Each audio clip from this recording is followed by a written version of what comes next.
भरत गोगावलेंनी शिवलेल्या कोटाची घडी अखेर मोडणार, एसटी महामंडळाचं अध्यक्षपद मिळणार, सूत्रांची माहिती।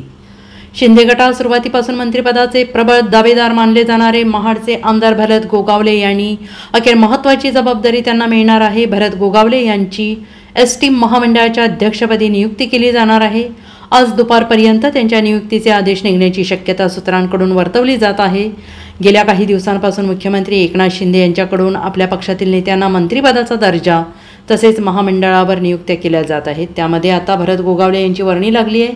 शिंदे गटातील 3 आमदारांची नुकतीच महामंडळाच्या अध्यक्षपदी वर्णी लागली होती। त्यामध्ये आनंदराव अडसूळ, हेमंत पाटील, संजय शिरसाटांच्या नावाचा समावेश आहे। टप्प्याटप्प्याने एकनाथ शिंदेंकडून करण्यात येत असलेल्या महामंडळाच्या नियुक्त्यांवरून अजितदादा गटात नाराजी निर्माण झाली आहे। सध्या सत्तेत केवळ एकाच पक्षाच्या पदाधिकाऱ्यांना महामंडळ तसेच मंत्रिपदाचं वाटप होत असल्यामुळे राष्ट्रवादी काँग्रेस पक्षाच्या आमदारांमध्ये आणि पदाधिकाऱ्यांमध्ये नाराजीचा सूर आहे। मात्र विधानसभा निवडणुकांची घोषणा कुठल्याही क्षणी होऊ शकते।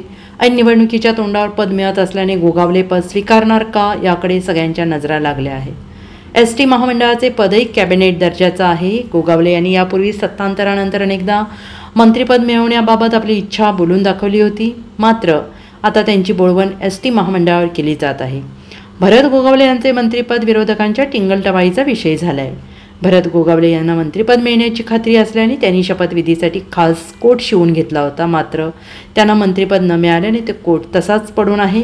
अशा शब्दात विरोधकांनी गोगावले यांना अनेकदा खिजवलं होतं। मात्र आता मंत्रिपद नाही, किमान एसटी महामंडळाचे अध्यक्षपद मिळाल्याने भरत गोगावले यांच्या कोटाची घडी मोडणार अशी चर्चा रंगली आहे।